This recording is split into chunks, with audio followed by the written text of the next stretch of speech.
Hello प्यारे विद्यार्थियों, आज हम करने जा रहे हैं हमारे निबंध प्रवेश पुस्तक में से अगले लेखक धर्मवीर भारती जी का जीवन व साहित्यिक परिचय। आइए इस पर चर्चा करते हैं।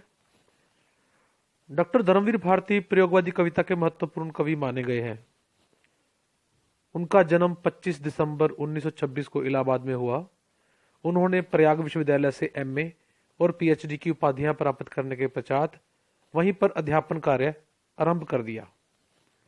आप लंबे काल से धर्मयुग, जो साप्ताहिक पत्रिका था, का संपादन करते रहे।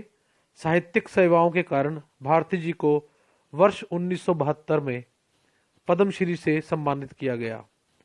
भारती जी का नाम प्रयोगवादी काव्यधारा तथा नई कविता से जुड़ा हुआ है। 5 सितंबर 1997 को इनका निधन हो गया।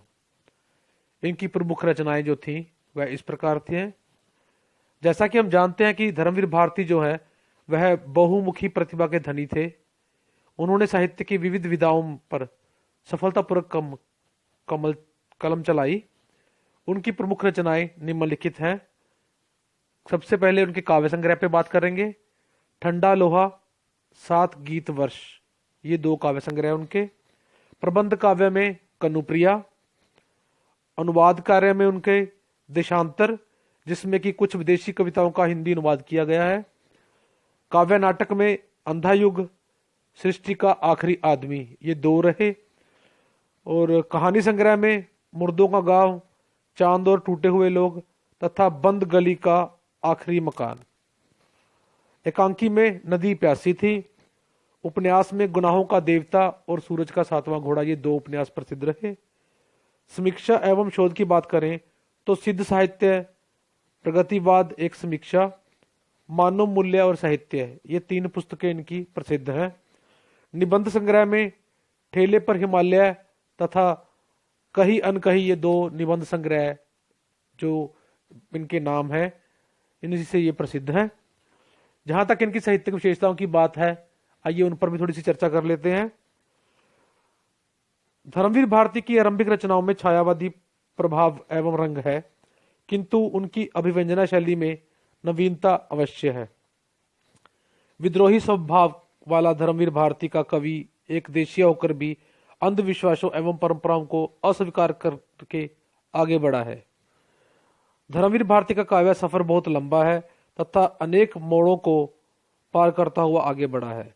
उन्होंने क्रमश स्वतंत्रतावादी, अंग्रेजी रोमांटिसिज्म, उर्दू की गजल शैली, प्रयोगवादी और नई कविता, सभी की काव्य भूमियों के काव्य की सफल रचना की है। उपन्यास, कहानी, समीक्षा तथा निबंध आदि सभी विधाओं में उन्होंने लेखन कार्य किया। धर्मवीर भारती आधुनिक युग बुद्ध से जुड़े हुए साहित्यकार हैं। यद्यपि उनको एक कवि के रूप में ही प्रसिद्धि प्राप्त हुई या ख्याति मिली है, परंतु अन्य विधाओं में भी उन्होंने सफलता अर्जित की है। विशेषकर उनके निबंधों में आज की विभिन्न समस्याओं का सही विवेचन मिलता है। वह प्रयोगवादी कवि होते हुए भी गद्य के क्षेत्र में वादों के घेरे से मुक्त नहीं हो पाए हैं, बल्कि वे मानवतावादी गद्य लेखक माने जा सकते हैं। वे मनुष्य को ही साहित्य का लक्ष्य मानते हैं।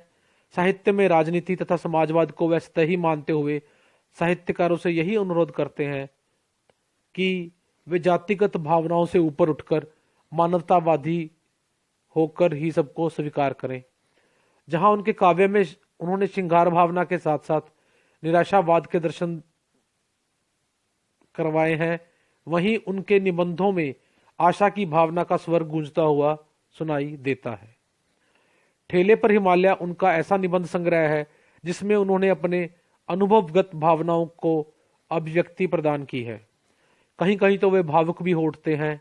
इंग्लैंड मगर कौन सा उनका एक प्रसिद्ध रिपोर्ताज है। इसमें लेखक ने इंग्लैंड के समाज का यथार्थ वर्णन किया है।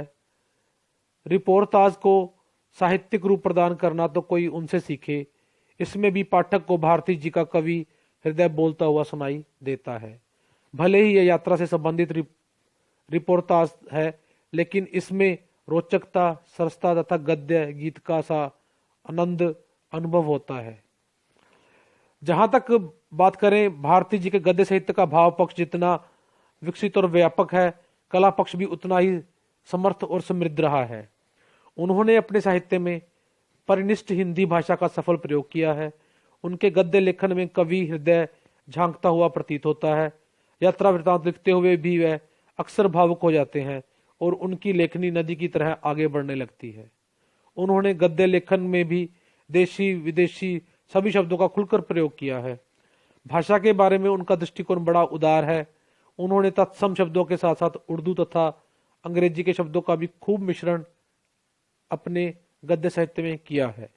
उनकी भाषा की सबसे बड़ी उल्लेखनीय बात यह है कि उसमें सहजता, सरलता, सुबोधता आदि गुण देखने को मिलते हैं। भारती जी का शब्द प्रयोग एवं वाक्याविन्यास प्रसंगानुकूल एवं भावानुकूल बन पड़ा है। ये उनके साहित्य की सबसे बड़ी विशेषता है। यदि देखा जाए तो एक कवि का गद्य के साहित्य में इस तरह से ख्यात हो जाना, इस तरह से प्रसिद्धि प्राप्त कर जाना, अपने आप में ही उनके साहित्य की अनमोल धरोहर का मूल्य हमारे सामने लाकर खड़ा कर देता है। धन्यवाद विद्यार्थियों।